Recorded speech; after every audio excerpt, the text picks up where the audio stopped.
ኢትዮጵያ በድጋሜ ወደ ግጭት አፋፍ ላይ ስትንገዳገድ ፋኖ የተባለው የአካባቢ ብሔርተኛ ሚሊሻ ከውጭ ዓለም በፌዴራል ኃይሎች ተቆርጦ ራቅ ባሉ ተራራማ አካባቢዎች ከመንግስት ጋር ውጊያ ላይ ነው። ይህ ፎቶግራፍ ዘገባ ሀገሪቱን እየበጣጠሰ ያለው ውጥረት የሚያሳይ ብርቅዬ እይታን ያቀርባል። በሮቤን ቶንቴንገስ የኢትዮጵያ ጦርነት ካበቃ ከ3 ዓመታት በኋላ ኢትዮጵያ የሀገሪቱን ሰሜን ምዕራብ ክፍል እያወደመ ካለው ከባድ የትጥቅ አመጽ ጋር እየታገለች ነው። በአብዛኛው በቀድሞ የኢትዮጵያ ክልላዊ ልዩ ኃይል አባላት የተዋቀረው ፋኖ የተሰኘው የኢትኖ ናሽናሊስት ወይም የዘውግ ብሔርተኛ ሚሊሻ በአሁኑ ወቅት ሰፊውን የአማራ ክልል አካባቢዎች ተቆጣጥሯል። አመጹን ለማፈን በሚሞክሩ የፌዴራል ኃይሎች የሚፈጸሙ ጥሰቶች ተስፋፍተዋል። አፈና፣ ጭፍጨፋ፣ ጾታዊ ጥቃቶች እና በሰብአዊ እርዳታ ሰራተኞች ላይ የሚፈጸሙ ጥቃቶች ይገኙበታል። ሁኔታው ከቁጥጥር ውጭ ሲሆን ከሱዳን ጦርነት የሸሹ ስደተኞችን እያስተናገደ በሚገኘው በዚህ ክልል ከ2 ሚሊዮን በላይ ሰዎች አፋጣኝ የሰብአዊ እርዳታ ያስፈልጋቸዋል። በኢትዮጵያ አማራ ክልል ውስጥ የሚገኘው የላስታ ተራሮች ገጽታ ይህ አካባቢ ከትግራይና ከሱዳን ጋር የሚዋሰን ሰፊ ተራራማና ኮረብታማ ቀጠናን ያጎናጽፋል። የኢትዮጵያ ደጋማ አካባቢዎች አይነተኛ መገለጫ የሆነው ይህ መልክዓ ምድር ለቀደምት መንግስታት ስልታዊ አቀማመጥ የሰጠ ሲሆን ለዘመናት የሀገሪቱ ዋነኛ ፖለቲካዊ፣ ኢኮኖሚያዊና ሃይማኖታዊ ማዕከል እንዲሆን አድርጎታል። 2 የፋኖ ብሔርተኛ ንቅናቄ አባላት የንቅናቄያቸው መፍለቂያ በሆኑት የአማራ ተራሮች ላይ ሆነው ቁልቁል ይመለከታሉ። ፋኖ የሚለው ቃል በ1930ዎቹ በኢትዮጵያ ላይ የተፈጸመውን የፋሽስት ኢጣሊያ ወረራ በመመከት የተሳካ ዘመቻ የመራን የበጎ ፈቃደኞች ታጣቂ ቡድን ስም ዳግም የሚያነሳ ነው። የሰሜን ኢትዮጵያ ውጥረት በከፍተኛ ሁኔታ እያሻቀበ ሲሆን የትግራይን ጦርነት ከ2020 እስከ 2022 ያስቆመው የፕሪቶሪያው ስምምነት ከመቼውም ጊዜ በላይ ተሰባሪ መስሏል። አዲስ አበባ የትግራይ ሕዝብ ነጻነት ግንባር ህወሓት ምናልባትም ከኤርትራ ጋር በመተባበር አዲስ ጦርነት እያዘጋጀ ነው ስትል ከሳለች። የኢትዮጵያው ጠቅላይ ሚኒስትር አብይ አህመድ የህልውና ጉዳይ ሲሉ የገለጹትን የቀይ ባህር መዳረሻን በተመለከተ በሁለቱ ሀገራት መካከል የተባባሰ የመጣውን የቃላት ጦርነት በአፍሪካ ቀንድ ውስጥ ሰፊ ግጭት እንዲቀሰቀስ እያገዘ ነው። ምንም እንኳን ከ600 ሺህ በላይ ህይወት የቀጠፈው የትግራይ ጦርነት በይፋ ቢያበቃም በሰሜናዊ ክልሎች ግጭት ፈጽሞ ቆሞ አያውቅም። ከትግራይና ሱዳን ጋር በሚዋሰነው አማራ ክልል አመጹ እየተስፋፋ ነው። አንድ ወጣት የፋኖ ወታደር በአማራ ክልል ሰሜን ወሎ ጃፋት በተባለች መንደር ግርጌ የሚገኝን ማሳ እያቋረጠ ይሄዳል። ወደ 33 ሚሊዮን የሚጠጋ ህዝብ ያላትና የኢትዮጵያ ሁለተኛዋ በህዝብ ብዛት ቀዳሚ የሆነችው አማራ ክልል ከ2023 ጀምሮ የፋኖ ታጣቂ ንቅናቄ ሲያንሰራራ አይታለች። የብሔርተኛ ሚሊሻ በአብዛኛው በተራራማው ግዛት የሚኖረውን የአማራን ብሔር ወክላለሁና እከላከላለሁ ይላል። በአንድ ወቅት የፌዴራል መንግስት አጋር የነበረው ፋኖ በትግራይ ጦርነት ወቅት በበርካታ ግንባሮች በመዋጋትና እነዚህ የአካባቢው ብሔርተኞች ለረጅም ጊዜ ሲጠይቋቸው የነበሩትን ከትግራይ በስተ ምዕራብ የሚገኙ ግዛቶችን በማስተዳደር ማዕከላዊ ሚና ተጫውቷል። የፕሪቶሪያው ስምምነት ሁሉንም ነገር ለውጦታል። የቀድሞ አጋሮች አሁን ጠላቶች ሆነዋል። የአማራ ሚሊሻ ከሰላም ስምምነቱ እንደተገለሉ ተሰምቷቸዋል። በጦርነቱ ከፍተኛ ጉዳት ደርሶበት በነበረው ክልልና በአማራ ህዝብ ላይ ጥልቅ የክህደት ስሜት ነግሷል ይላል ቶቴንገስ። ወደ አንዱ ግንባር እያመሩ ሳለ የሰሜን ወሎ የፋኖ ወታደሮች በሚቆጣጠሯቸው በርካታ መንደሮች ውስጥ ያልፋሉ። የፋኖ ሚሊሻ ከአማራ ክልል ከ80% በላይ በተለይ ገጠራማ አካባቢዎችን እንደሚቆጣጠሩ ይናገራሉ። አንዲት እናት ከ2 ልጆቿ ጋር ግንቦት 11 ቀን በአማራ ክልል ውስጥ በአሁኑ ጊዜ በፋኖ ቁጥጥር ውስጥ በምትገኘውና የኢትዮጵያ ኦርቶዶክስ ተዋሕዶ ቤተክርስቲያን አስፈላጊ የአምልኮ ስፍራ በሆነችው በይምረ ብርሃን ክርስቶስ ቤተክርስቲያን ውስጥ ይጸልያሉ። ሴቶች፣ ወንዶችና ህፃናት አንድ በአንድ እየቀረቡ የቅዱሱን ስፍራ በር ይስማሉ። ለድል ለግጭቱ ማብቃትና በአማራ ክልል ሰላም እንዲመለስ ይጸልያሉ። ሁኔታው የከፋው መንግስት በአብዛኛው በአማራ ተዋጊዎች የተዋቀሩትን የክልል ልዩ ኃይሎችን እንደሚያፈርስ ሲያውጅ ነበር። የበጎዛ ውጥረቶች በተሞላች ሀገር ውስጥ እንደ ቀጥተኛ የጸጥታ ስጋት ተደርጎ ተወስዷል። የኢትዮጵያ ሁለተኛው ትልቁ ብሔር የሆኑት አማሮች ከቅርብ ዓመታት ወዲህ በተለይም አናሳ በሆኑባቸው አካባቢዎች የጅምላ ጭፍጨፋ ሰለባ ሆነዋል። እነዚህ አሰቃቂ ድርጊቶች አብዛኛው ጊዜ ከሌሎች ብሔሮች ትግሬዎች ወይም ኦሮሞዎች በመጡ አማጽያን የሚፈጸሙ ሲሆን በመንግስት በኩል እምብዛም ቅጣት ስላልተወሰደባቸው ጥላቻና ስሜታዊ ቀውስን አባብሰዋል። ይህ በእንዲህ እንዳለ ፋኖ እንዲሁ በትግራይ በተለይም በጦርነት ወቅት በያዛቸው በወልቃይትና ራያ ግዛቶች በበርካታ ጥሰቶችና የዘር ማጽዳት ተከስቷል። የሰሜን ወሎ ወጣት የፋኖ ተዋጊዎች ግንቦት 12 ቀን ወደ ጦርነት ለመግባት ይዘጋጃሉ።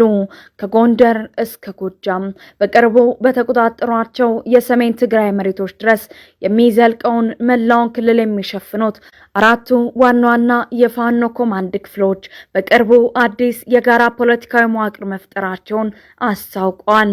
የአማራ ብሔራዊ ፋኖ ኃይል የኃይሎቻቸውን በርዕዮተ ዓለማቸው ዙሪያ ለማሰባሰብና ሊከፋፍላቸው በሚፈልገው መንግስት ላይ አንድነታቸውን ለማሳየት ያለመ ነው።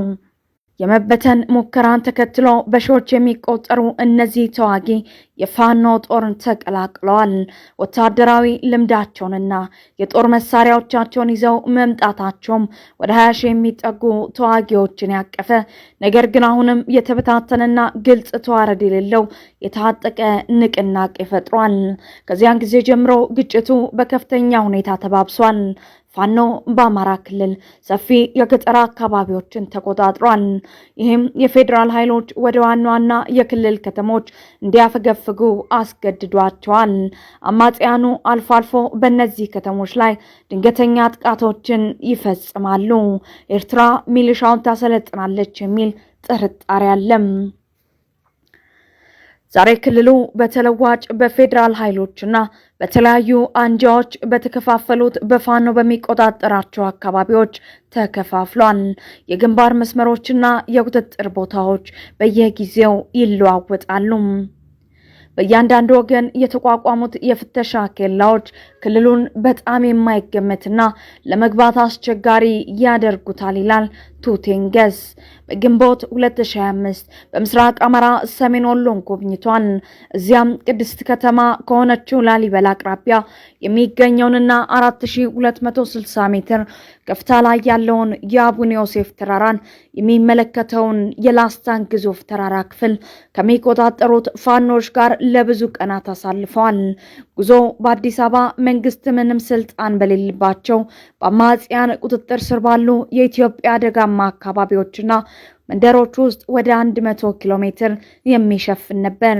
አማራ ክልል ለረጅም ጊዜ የኢትዮጵያ ፖለቲካ፣ ኢኮኖሚያዊና ሃይማኖታዊ ልብ የነበረ ሲሆን የሀገሪቱ መገኛ ተደርጎ ይወሰዳል። በመንገዱ ላይ በቀጥታ ከድንጋይ የተቀረጹና እድሜያቸው ወደ 1000 ዓመት የሚጠጋ ብዙ የኦርቶዶክስ ክርስቲያን አብያተ ክርስቲያናት፣ በርካታ ሚሊሻዎችና ሲቪሎችን ይስባሉ። ፋኖ ይህንን ቅርስ አጉልቶ ያሳያል። ከንጉስ ሰለሞን እንደመጣ የሚነገርለት ማህበረሰቡን እንደ ኢትዮጵያዊነት መገለጫ አድርጎ በመሳልና የበለጠ ፖለቲካዊ ተጽዕኖን መልሶ ለማግኘት ይመኛል። ምኞታቸውም የአማራ ክልልን ሙሉ በሙሉ ከመቆጣጠር አንስቶ የአብይ አህመድን ፌዴራላዊ መንግስት እስከ መጣል ይደርሳል። በላስታ ተራሮች በአማራ ክልል ሰሜን ወሎ ከሚገኙት የፋኖ ማሰልጠኛ ካምፖች በአንዱ ወደ 100 የሚጠጉ ወጣቶች አማሮች ለውጊያ ይሰለጥናሉ። ብዙዎች ተባብሶ የቀጠለው ግጭት ሰፊውን የክልሉን ክፍል ወደ ጦርነት ከመክተቱ በፊት ተማሪዎች፣ ገበሬዎች ወይም መሐንዲሶች ነበሩ። የመጣሁት ከዚህ 30 ኪሎ ሜትር ርቀት ላይ ከምትገኝ መንደር ነው።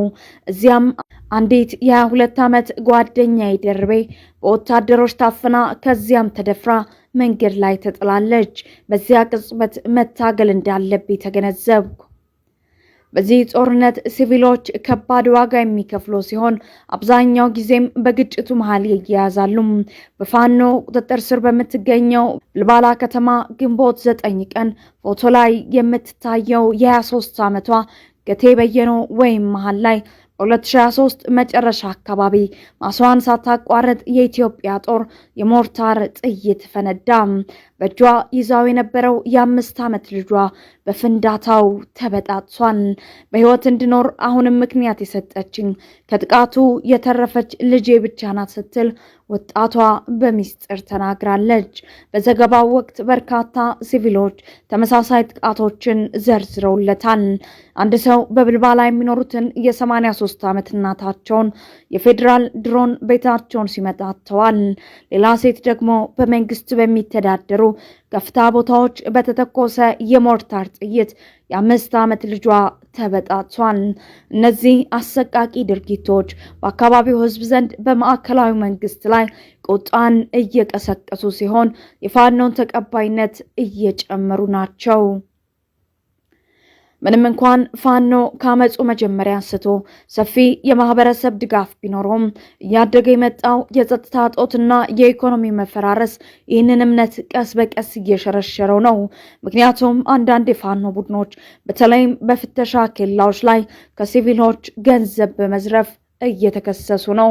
በአማራ ያለው ጦርነት አስከፊ ሰብአዊ ሁኔታን ፈጥሯል። ከትግራይ ጦርነት እስከ ፋኖ አመጽ ድረስ ከ670 ሺህ በላይ ሰዎች ከክልሉ ተፈናቅለዋል። ክልሉ ከጎረቤት የሱዳን ግጭት ስደተኞችንም ያስተናግዳል። የፋኖ የፍተሻ ኬላዎች እንደዚህ በአማራ ክልል በመንግስት ቁጥጥር ስር ከምትገኘው ላሊበላ ከተማ 6 ኪሎ ሜትር ርቀት ላይ ግንቦት 11 ቀን ዋና ዋና መንገዶችን ዘርግተዋል።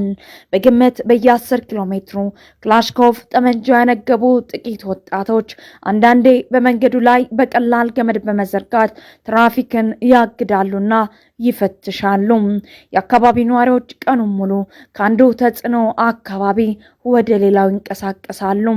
ሰብአዊ እርዳታ በፌዴራል ኃይሎችና በማይታወቁ የፍተሻ ኬላዎች እየታገደ በጣም ተጎጂ ወደሆኑ አካባቢዎች ለመድረስ እየታገለ ነው። የጤና ማዕከላት በተደጋጋሚ ኢላማ ይደረጋሉ። የፌዴራል ወታደሮች ከአምቡላንሶች ላይ ተኩስ የከፈቱባቸው ወይም ፋኖ ናቸው ተብለው የተጠረጠሩ ታካሚዎችን የሚያክሙ የሕክምና ባለሙያዎችን በዘፈቀደ ያሰሩባቸው አጋጣሚዎች ተመዝግበዋል። እንደ አውሮፓውያን አቆጣጠር በ2004 በአማራ ክልል 2.3 ሚሊዮን ሰዎች አፋጣኝ እርዳታ ያስፈልጋቸው ነበር።